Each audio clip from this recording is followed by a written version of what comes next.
It is a blessed Saturday morning, and I'm here to bring you the newspaper review from Lord Abwoga TV.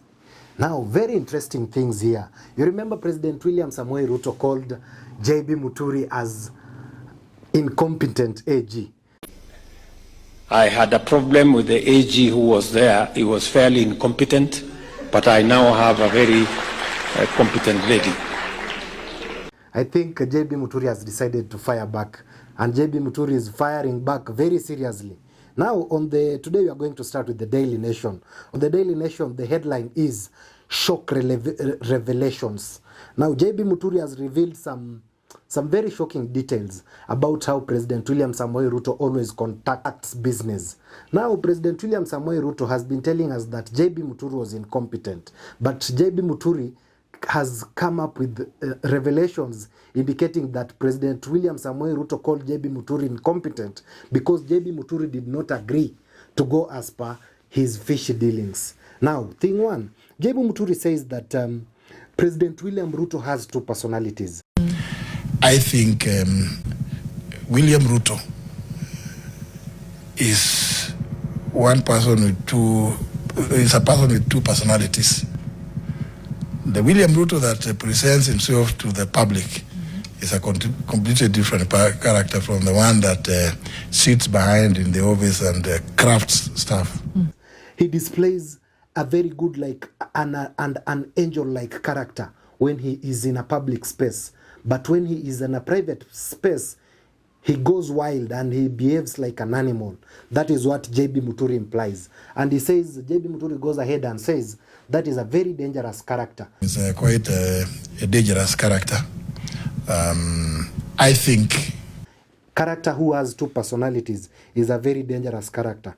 As implied by the Daily Nation, JB Muturi again says President William Ruto was pressuring him to sign $1 billion US, that is Kenya shillings, 129 billion shillings. That money was to be brought into the Kenyan economy by the Russian oligarchs. But JB Muturi declined to sign that deal because the way in which President William Ruto wanted the deal to be conducted, it was against the law. You know, all these monies, when they're coming into the country, they must pass through the Ministry of Finance. But President William Ruto was insisting that this money comes direct into the Ministry of Environment. Some Russian oligarchs who had offered to invest $1 billion US here in Kenya. And again, it came from Adan Mohammed. In fact, I have even staff telling me that an NGO, I go and check. There's no, I said the NGO council says we don't have any such company. Such thing is registered. COP28, we flew to India, visit, blah, blah.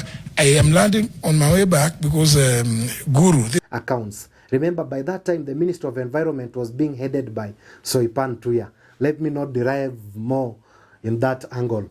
But when JB Muturi decided not to sign that deal, and remember, that is a Kenya shillings 129 billion deal. And President William Ruto was coercing JB Muturi to sign that deal from the Dubai airport. I land in Dubai, Ruto is calling me.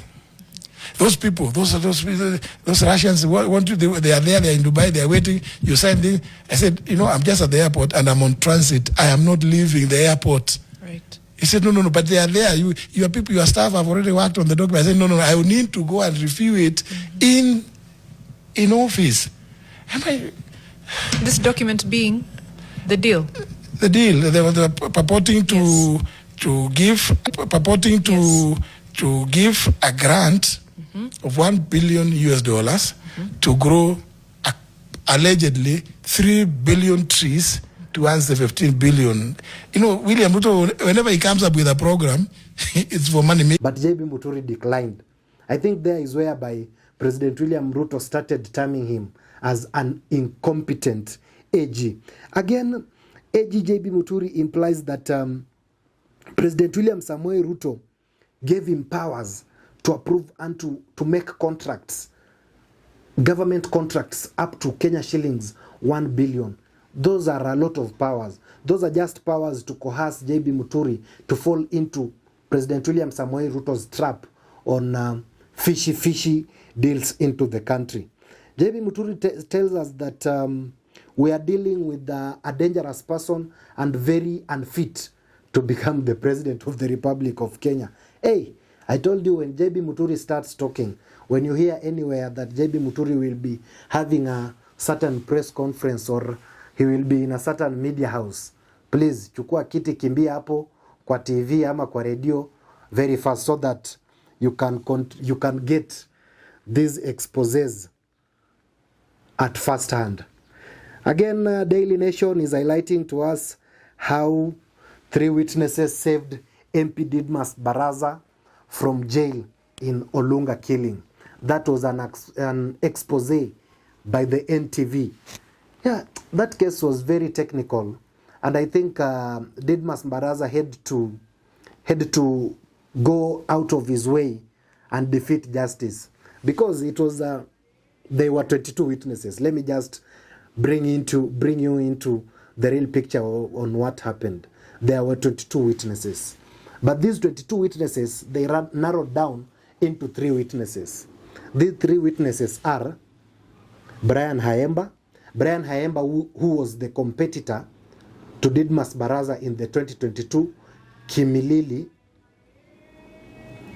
parliamentary elections. He was his opponent. Then another witness was the ballistic expert from the Kenya Police, that is the DCI section.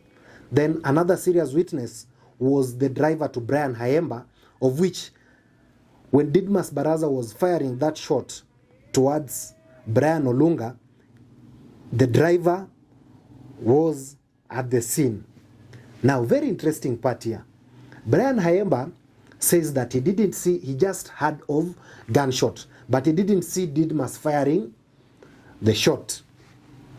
Ballistic expert says, according to the close range and the proximity of the gunshot and the gun wound that had to kill Brian Olunga, it came from Didmas Baraza's gun.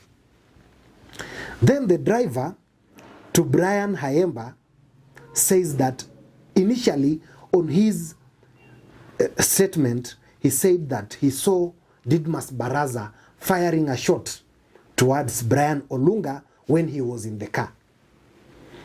But this said driver, you see, this is one person who saw directly Didmas Baraza firing that shot towards the deceased Brian Olunga. Now, he wrote that he saw Didmas Baraza firing towards Brian Olunga. That is according to his written statement before he went to court. Now, when he was testifying in court, there is where hell broke loose and Didmas Baraza was set free due to technicalities. When this said driver, who said he saw Didmas Baraza firing a shot towards Brian Olunga, gave a different contradicting statement when he was in court. He said verbally that he had a shot fired. Now you see, he didn't say that he saw Didmas Baraza firing a shot to Brian Olunga. And you see, courts are very technical. For one to be convicted, there must be proof beyond reasonable doubts. Now you see, there is no one, according to the testifying in court, there is no one who saw Didmas Baraza firing a shot towards Brian Olunga. Therefore, Didmas Baraza will just be set free because nobody saw him firing a shot towards the deceased. Very technical. And that is how Didmas Baraza was set free from that murder case. Very, very, very sad to the family. And you see here there are allegations that father to the deceased was receiving phone calls from different people who offered him 6 million. There are others who told him that they want to take him to State House so that they can bring the matter to an end. But the father refused because basically there is no money that can buy someone's life. That is up to, according to the Saturday Nation. Yeah? is as brief as that. And when it comes to the Saturday Standard, it's just the same story about JB Muturi giving out an expose about President William Samoei Ruto. The Standard headline is, "You are unfit to lead." Those are words from former Attorney General, former Public Service Cabinet Secretary, JB Muturi. I think that's up for today. We'll be bringing you this and more news as the day goes by. Remember to go to the YouTube page, subscribe to this channel, Lord Abwoga TV. This for you to be receiving these and many more stories that will bring them unto you. Thank you. Till next time.